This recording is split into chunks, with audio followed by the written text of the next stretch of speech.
Cassie gave the feds all the text messages and the videos from the old phones that they still had around from when she was dating Diddy.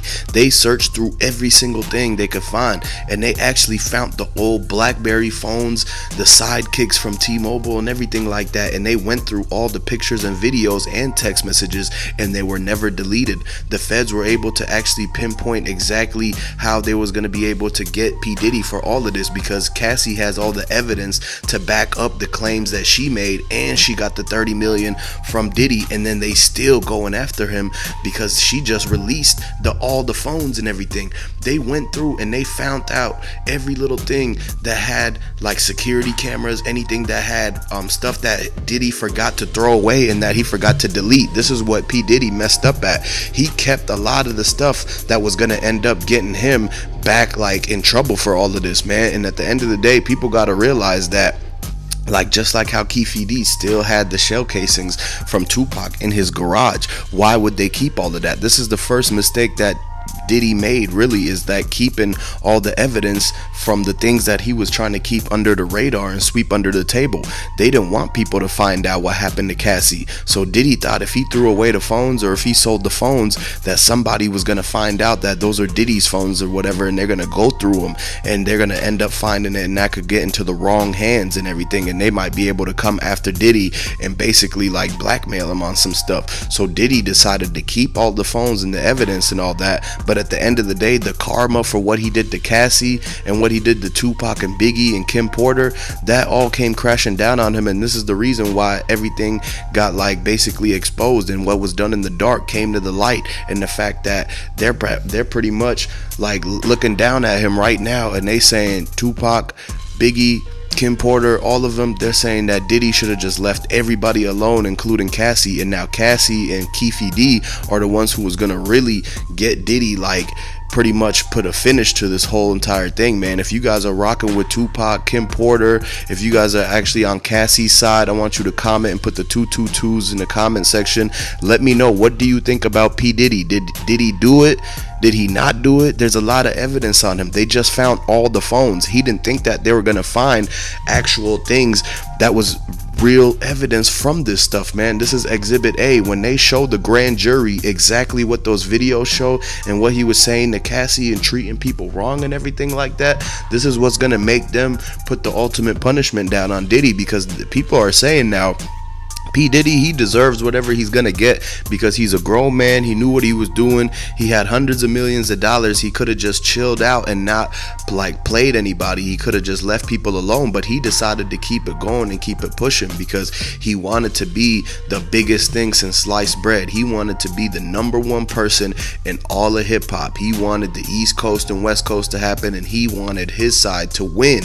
And at the end of the day, people got to realize that's not what it's about, man. He should have been giving back to his community and taking care of his family and everything, instead of trying to like trick all of these people into going with him, and then he's finessing them and basically using them to get to another level. He was using a lot of people as a stepping stone, and he would pretty much use them to get to the next actual thing that he wanted to do. And if they were the new poppin' thing, then he was gonna basically bring them onto his team and, you know, basically ride it out, and he would take all the credit for anything that they did. At the end of the day, people realized that they were getting played when they were dealing with Diddy. This is why a lot of people left him. This is the main reason why Cassie left him. She realized that he didn't really care about her like that if he was treating her like that, and nobody that's supposed to be in a real relationship should have to dealt with the things that Cassie had to deal with. She thought she's supposed to, if she was with any other billionaire or millionaire guy, like, it would not have been the same. Diddy was on some whole other stuff, and a lot of people are coming out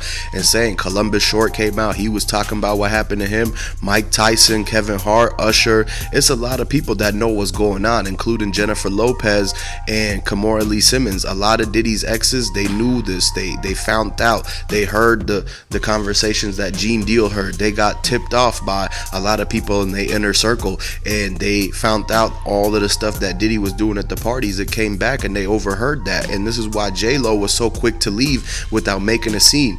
J-Lo knew that Diddy was going to overreact if she ever left him, and so this is why she made a quiet exit. She knew exactly how to play it and what to say, because she didn't want to end up like one of his exes. She didn't want to end up like Kim Porter or Tupac or anybody like that. And so that's why when she dipped, she did it so quietly. And same with all the other exes.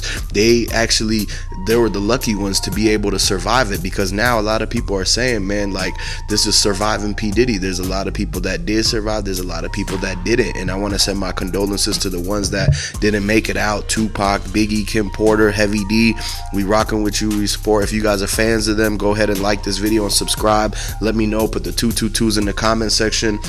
And at the end of the day, people got to realize that this whole thing is coming and crashing down on Diddy. He's losing everything, and 50 Cent is like sitting right there to gain all the stuff that P. Diddy lost, because 50 Cent knows for a fact that he's got the people supporting him, and that's why he keeps going at P. Diddy. He knows that he's rubbing it in. Basically, he's throwing salt in the wound and telling Diddy about how he messed up so bad that he should have listened to 50 Cent a long time ago. And when P. Diddy sat 50 Cent down in his office and he tried to make him an offer to sign the Bad Boys, went right before like 50 Cent ever met Eminem.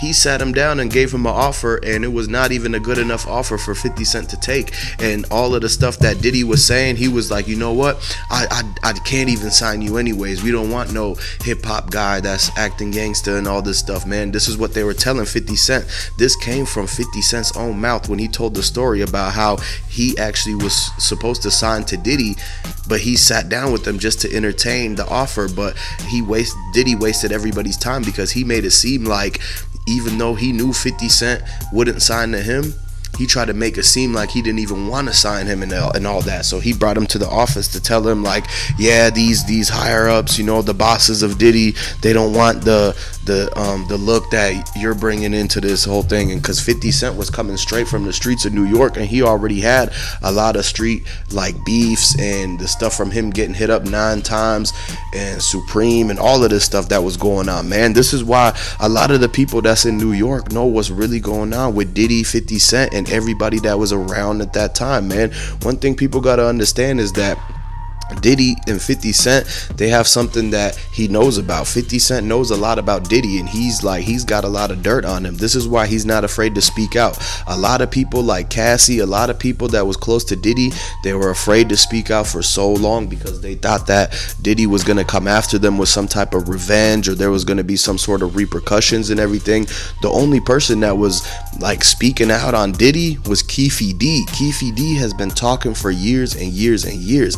He's been going on interviews since the early 2000s, late 90s. He went on a TV show in 98 and talked about the Tupac stuff. But when he started writing that book, and he started going on the Vlad and the Art of Dialogue interviews, this is when he started name dropping like P. Diddy, and saying that P. Diddy was the one who actually paid for the hit for Tupac. They're saying Diddy was the mastermind. And so this is what Keefe D was saying, and Keefe D was an actual person inside the car that hit up Tupac.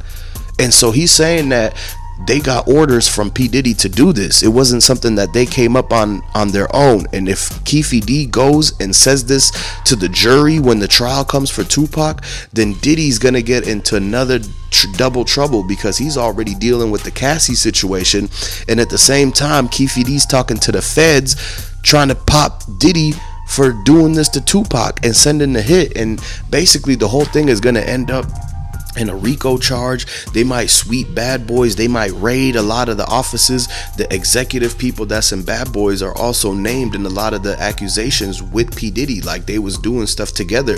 Diddy wasn't doing all this alone. And people got to realize that this has been like 30 years in the making, and it's just now that people are starting to get justice, man. And that's not fair, because justice should have been done as soon as the stuff happened, but people were afraid to speak out, and it delayed it for a long time, man. And so this is something something that's a big realization to everybody, because they got to know for a fact that this wasn't just something that he started doing. Diddy's been always doing something like this, man, and it's a lot of people who, like, basically he had to step on and step over, and it's a lot of people he moved out of his way for whatever reason. But at the end of the day, now everybody's separating themselves from Diddy. They don't want to have nothing to do with him.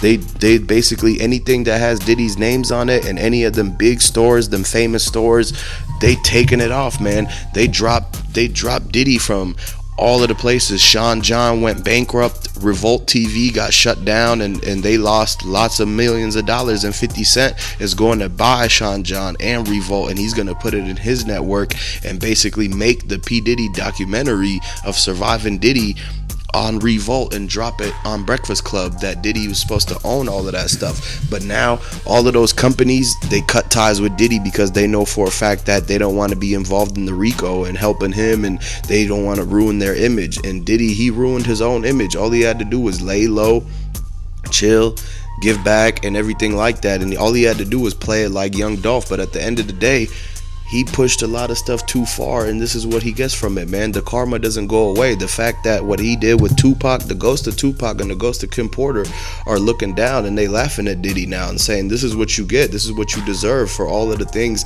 that you have done to us, man. And Biggie's looking down, and he's saying he can't believe that he was his right-hand man, he was right next to him and everything, watched him come up, and then he still had to do this to him. And you know, everything alleged for entertainment purposes, but the people know exactly what's going on and who Diddy set up and everything. So this is why all of that stuff is no surprise. And 50 Cent, he's taking it as if like he's got to be the person who's really drilling it into P. Diddy and telling him about the fact that he messed up and he was wrong for that. And at the end of the day, man, there's going to be a lot more updates coming for this, so you got to stay subscribed.